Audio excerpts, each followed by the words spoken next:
मैया लाला को खूब उछाल उछाल करके खिला रही थी और कन्हैया किलकारी मार करके हंस रहे थे। पर उछाल वो बंद कर दें, सोई रोने लग जाएगा। मैया की हो हाथ दुखने लगे, कब तक उछालो। सो मैया को गोद में लाला को ले वो अपना स्तन पान करवाए हुए लगे।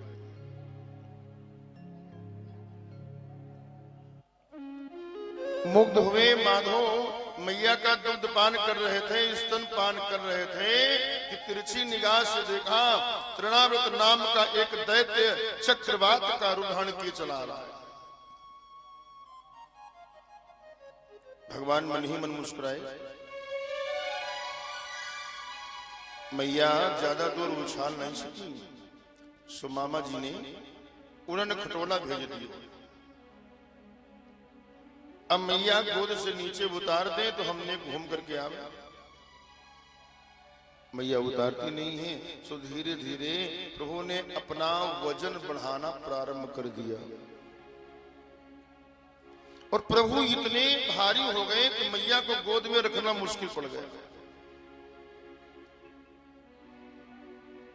अब लाला को उठा करके धरती में बैठाई कि मैया आंखें फाड़ के देखने लगी, हे भगवान मेरो हल्को फुल्को नेग सो छोरा अचानक इतनो वजनदार कैसे है गयो। अब हाले में उछाल उछाल के खिलाई रही थी और तो मेरी गोदी में ही न बने। तो मैया ने माधव ने मैया को मोहित कर दिया। यशोदा माँ को भ्रम हो गया, अरे राम राम 2 घंटा से बैठी बैठी या को दूध पिवाई रही हूं, सो मालूम पड़े ज्यादा दूध पी गए होएगे। सो आंगन में उतार के मैया बोली, बेटा खेल कूद करके दूध हजम कर ले और जब हल्का हो जाएगा तब गोदी में ले आऊंगी। आंगन में ही छोड़ करके मैया भीतर गृह कार्यों में चली गई। तृणाव्रत को अवसर मिल गया, बेग से आया और भगवान को उड़ा करके कंधे पे बैठा करके आकाश में ले गया। भगवान भी उड़े चले गए। तृणाव्रत के कंधे पे बैठे बैठे पूरा ब्रज प्रदेश देखने लगे। ये मधुमंगल को घर है, ये छिपी गली है, ये प्रेम गली है, सबरी गली सबरी मोहल्ले भगवान ने तृणाव्रत के कंधे पे बैठे बैठे घूम लिए। पर जैसे ही मथुरा को भागने के लिए चला, मन में शंका हो गई कि ऐसा तो नहीं मैं जल्दी जल्दी में बालक के धोखे किसी काले पत्थर को तो नहीं ले आया हूं। पूछे मड़ के देखता है, भगवान को हंसी आने लगी। मेरे भक्त पत्थर में मुझको देखते हैं और इस मूर्ख को देखो मुझ में पत्थर देख रहा है। तो चलो इसकी खोपड़ी पत्थर पर पटकता हूं। भगवान ने तृणाव्रत की इतनी जोर से गर्दन दबाई कि छटपटाता हुआ धम्म से तृणाव्रत पत्थर पर आकर के सिर पड़ा तो गिरते ही गोविंदाय नमो नमः। तृणाव्रत का उद्धार हो गया, तूफान शांत हो गया। मैया दौड़ के बाहर आई और बाहर आकर के जब मरा हुआ तृणाव्रत देखा, लाला को देखा, तो मैया ने लपक करके अपने लाला को गोद में ले लिया और विचार करने लगी, हे भगवान अब मोको पक्को विश्वास है गयो कि को काऊ नहीं मारे, पापी अपने पाप से स्वयं मर जाए और मैं काहू को का बिगाड़ो है। रोज रोज कोई न कोई चला आवे और अपने आप ही मर जाएगा। ऐसे अपने मन को मैया समझाती है। लाला को घर लेकर के आई। इस प्रकार एक दिन मैया लाला को प्रेम से स्तन पान करवा रही थी। बड़ी देर हो गई। जब लाला को इस प्रकार एक दिन मैया स्तनपान करवा रही और बहुत देर हो गई। जब लाला को स्तन पिलाना बंद करती हैं तो लाला रोने लगते हैं। मैया फिर पिलावे लग जाती हैं।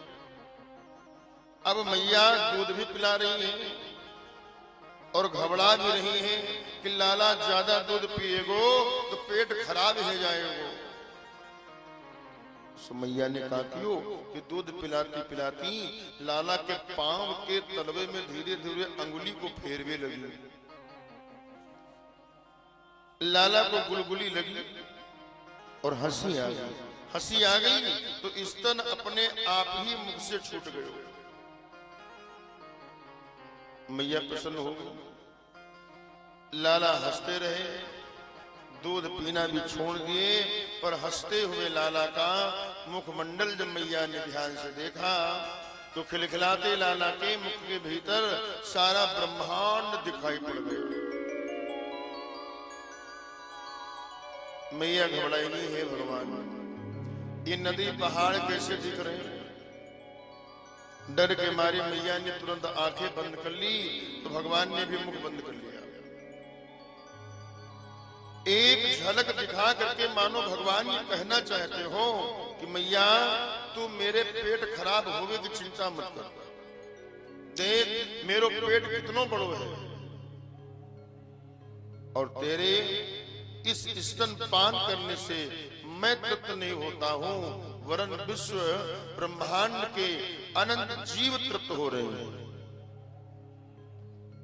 प्रभु ने मैया को अपने श्री मुख में 2 बार दिव्य दर्शन कराया। एक बार यहाँ दूध पीते पीते और दूसरी बार मिट्टी खाते थे। मिट्टी खाने के बाद पर इधर मथुरा में वसुदेव जी एक दिन गिनने लगे और विचार किया आज मेरो लाला जो है 1 वर्ष को पूरा हो गए हुए। अब भगवान जाने वाको नाम धरो कि नहीं। सो अपने कुल पुरोहित गर्गाचार्य जी के पास में गए। बोले गुरुदेव आप सब जानते हो क्योंकि आप त्रिकालज्ञ हो, आपकी बड़ी कृपा होगी यदि आप ब्रज में चले जाएं और गोकुल में नंद के घर में जाकर के मेरा छोरा को नामकरण करके आओ। गर्गाचार्य ने कहा ठीक चले जाएंगे। गर्गाचार्य वसुदेव से प्रेरित होकर के नंद भवन में आए। गोकुल में जैसे नंद भवन पहुंचे कि नंद बाबा ने गर्गाचार्य को बड़ो भारी स्वागत किया। नंद बाबा संत ब्राह्मण के अनन्य भक्त हैं। बोले आओ महाराज जी, बड़ी कृपा करी, खूब दर्शन दिए महाराज। अहो भाग्य हमारे जो आप पधारे, विधिवत पूजन किया और आसन पे बिठायो।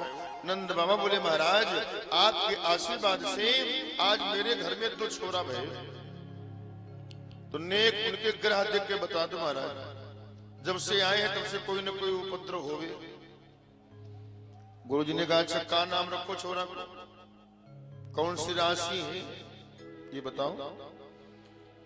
बाबा नंद को ध्यान आयो, अरे नाम धरवे को होश नहीं रहो। गर्गाचार्य जी खूब हंसे, जय हो नंद बाबा। 1 साल को छोरा है गयो और उसका नाम ही नहीं धरो। बाबा नंद बोले गुरुदेव जब आप जैसे महान संत पधारे हो तो हम तो यही चाहेंगे कि आज आप ही नाम धर करके जाओगे। अच्छा नाम तो रखेंगे हम, शर्त हमारी ये कहे क्या। देखो हम यदुवंशियन के आचार्य हैं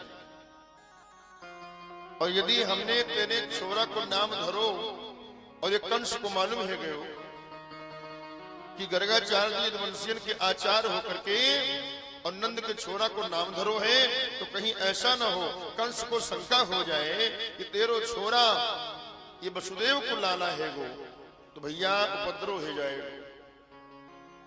इसलिए मेरी शर्त ये है किसी को खबर नहीं चलनी चाहिए। बाबा नंद ने